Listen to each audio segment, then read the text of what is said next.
Now, this four-cornered fight is very significant because it's the first time in 30 years, right? More than 30 years that Singapore is having a four-cornered fight.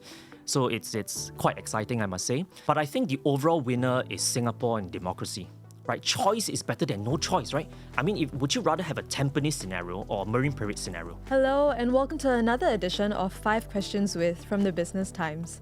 I'm Nivani, and with me is Dr. Reuben Ng, Assistant Professor, Lee Kuan Yew School of Public Policy, NUS. Thank you so much for joining us, Dr. Reuben. Hi, Niv. So happy to be here. So the topic of the day is GE. Let's jump right into it. Nomination day saw a total of 206 candidates across 32 electoral divisions. Some of our surprises include the Workers' Party not contesting Marine Parade Braddell Heights GRC, as well as DPM Gan Kim Yong being deployed to Punggol GRC. What are the party's strategies? What do you think of this? I think by having Marine Parade as a walkover is really a terrible loss for Singapore. It's bad for democracy in Singapore because imagine they're first-time voters, right? 70%, almost 200,000 first-time voters. Significant number of them in Marine Parade GRC. They're waiting to vote for the first time and then they're denied a choice. They can't vote, right? So I'm sure everyone will be maybe angry about this and things like that. So I think the overall loss is democracy in Singapore. But having said that, I think I don't think we are really talking about strategy here. I think we are talking about ground tactics. So it may be good tactical moves for the WP and PAP, but I'm not sure whether it's a good strategic move for both parties. I mean, from a tactical perspective, of course, the WP would want to consolidate in areas that they think they can win. So from a resourcing perspective, that's a tactical move. And I think PAP, you saw a very just-in-time tactical move of moving Minister Tan See Leng out, right? But is it good strategy for both? We don't know. Because if we think about the next GE, maybe GE2030, what will voters think about the PAP? An anchor minister was moved out. Do you mean you don't value us? I think that would have eroded some support, at least for the PAP, I think, in the next general election. And I think it will be very difficult for WP to field another team for the next general election.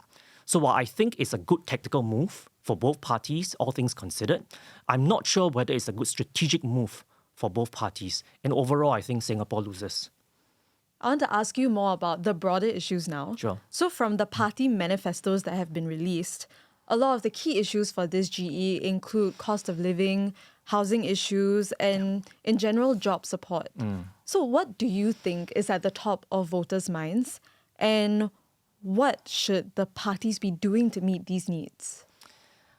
Well, I think what's on the top of your mind may be quite different from what's the top of my mind, right? I think that's important to understand so that we don't take a one-size-fits-all approach. In fact, it's important to take a different strokes for different folks approach. The overall manifestos and strategies of the different political parties do strike me as a bit of a one-size-fits-all. So I think it may resonate with some voters, it may fall flat with others, but worse still, it may turn off others. Right? So I haven't really seen a differentiated strategy yet, which I think the political parties do need to focus on. Otherwise, it may fall flat with quite a lot of voters. Now, if you think about different folks, how many different folks are there, right? I think in terms of voter types and voter segments, the first segment will be those that are maybe first-time voters, they're new in the job market. They may be thinking after 2 or 3 years in the job market, can I change job? Maybe I might be having my first child and things like that, right? So you have a first segment, probably up to 34 years old. Then I think the other segment are people 35 to 49 years old, which psychologists now call established adulthood. Why established adulthood? Because they face a career care crunch. They are sort of studying or accelerating their careers, but caregiving duties are so prominent in this stage of life. And they are being burnt at both ends of the stick, right? Because the age of childbearing has been a bit, now a bit later, right? But the age of caregiving of older adults have become younger. So you can see they're sort of being pressured. It's overlapped. It's very unprecedented. It's first time in 50 or 60 years where you have overlapping taking care of young children and taking care of older adults, right? So this career care crunch. So the needs are very different. Then, of course, those in their 50s who may be retrenched, those who may be retired, they may be thinking about retirement. So I think it's important to think about different strokes for different folks. So speaking of this uncertainty that you mentioned, just before Parliament was dissolved, there was a task force on tackling the US tariffs that was formed Yeah. against the looming threat of a recession as parties campaign. How important will their strategy on these tariffs be? That's a great question. So, to be very honest with you, anything I say may not last 15 minutes, right? This is probably noontime in the US East Coast, Washington, D.C.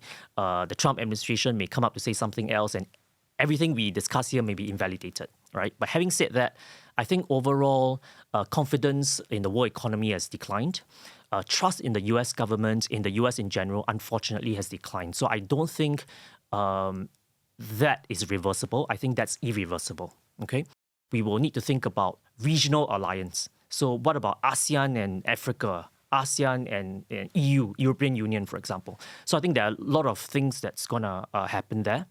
And I think from a Singapore perspective, we have the Singapore-US FTA, right? So because of that, a lot of companies have taken advantage of that to build in Singapore, manufacture in Singapore, and ship to the US. It's important then, I think, your important question to think about what the different political parties, what their manifestos really talk about. To be honest, none of them really have gone into some of the specifics. I think it's important for them to articulate in the next 9 days what are some of the opportunities for Singapore rather than always the risk, right? We did a global survey of 140 countries in partnership with Gallup, and we found that actually when we ask people what is risk to you, 70% of people said that risk is danger, but 30% say that actually risk is opportunity, right? So I think we really need to focus on opportunity, because when you have choppy waters, some ships will sink, some ships will actually rise. So let's focus on us becoming ships that will rise, study those ships, and find new opportunities, because there'll be all kinds of realignment, new opportunities that we can take note of. And I hope political parties will focus on that, focus on opportunities and optimism rather than risk and pessimism. So speaking of opportunities, we're shaping for a 4-cornered fight over at Tampines GRC. At the last GE 2020, we actually had 2 3-cornered fights, and both of them were won by the PAP. So what are some of the side effects of these kinds of multi-cornered fights, and who actually stands to benefit from it? That's a great question. Now, this 4-cornered fight is very significant because it's the first time in 30 years, right? More than 30 years that Singapore is having a 4-cornered fight. So it's quite exciting, I must say. But it's almost shaping up as a sort of contest between Masagos from the PAP and Faisal Manap from the WP, because they've clashed in Parliament before on a variety of issues. So it looks like culminating into this particular clash. So it's shaping up to be like that. The other 2 parties, well, I hope they don't lose their deposit, right? That's my worry. But I think the overall winner is Singapore and democracy, right? Choice is better than no choice, right? I mean, would you rather have a Tampines scenario or a Marine Parade scenario? So I think the overall winner is democracy in Singapore. All the way until polling day. As the hustlings heat up, what strategy do you foresee all of these parties taking in their campaigns, in their strategies? Can you share more about, the rallies, the walkabouts, what they might do? Well, tough question, because I think they are all thinking about it. I think PAP's strategy, okay, we need to understand that this year there's seems to be a tailwind for incumbent governments, right? You see what's happening in Canada with PM Mark Carney, and what's happening in Australia with PM Albanese, right? So incumbent governments seem to be having this tailwind. So there is similarly a tailwind for the incumbent government, the ruling PAP government in Singapore, right? So I think they recognize that as well. And against that background, I think one of the key narratives for them is to say that, look, when there are choppy waters, when there are dark skies, we are the best plane or best ship to take you forward, right? So I think most of the messages seem to be future focused. We are a strong party, we have a good track record, we are future focused, right? If you look at all the manifestos, probably the only one that has a future orientation and things like that is probably the PAP, at least in the top line stuff, right? I think the WP's strategy is really to say that, look, we have been stressed or battle tested. We are fielding a very good team, a very young team, quite a diverse team. So please give us more opportunities to take your voice forward, right? So I think one of the recurring themes that I've heard is once they hear something on the ground, they'll try to bring it up in Parliament. So the speed to market from what they hear on the ground to Parliament is something of a unique value proposition that the WP has been championing and using it as a narrative. Then some of your volunteers will mention that as well. Now, the PSP has a very unique strategy. It seems like a two-pronged strategy for them. One of them is the Tanjung Bok factor, right? Tanjung Bok has come out to say that this is my last election, right? So I think by saying that this is a last election, meaning that let's give me an opportunity to contribute. The other thing also is that the PSP has been gaining prominence at the national stage because of the two NCMPs, Hazel Phua and Leong Man Wai, right? So I think that might increase their national prominence. The SDP, they haven't been given an opportunity, but if you can see that different parties are really at different maturity points. How do you see the makeup of Parliament changing after this election? It's hard to say because on one hand, as you mentioned correctly, incumbent governments have lots of tailwind, right? In fact, just 6 months ago, they had so much headwinds, right? So I thought it was very interesting, on hindsight, quite a political masterstroke, right, to sort of delay the election to this year. But nobody knew what would have happened. So I thought it was a very good calculated risk. I think there's a greater sense to have more polarity, more diversity in Parliament, more diverse voices, right? People from different backgrounds. So I think there is a sort of push towards that against this strength of incumbency.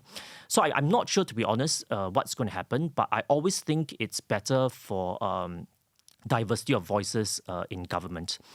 But what may be interesting also is whether there may be a diversity of voices in the cabinet.